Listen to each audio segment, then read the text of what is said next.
கோமதி, நீ நான் என்ன பால் கொண்டு தந்தா?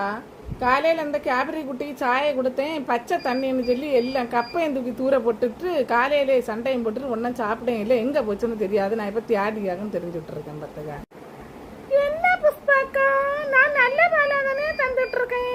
என்னையும் தார மாதிரி தானே தாரேன். இன்னும் என்ன விசேஷமாட்டா உங்களை கொண்டு தந்தேன்.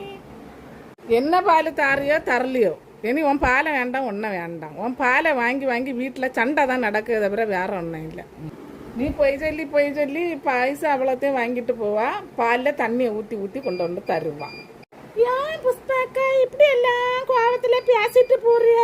நான் என்னைக்குமே நல்ல பாலாக தான் தருவேன். நான் போகிறேன், என்னதான் செய். நீ கேட்குதியா?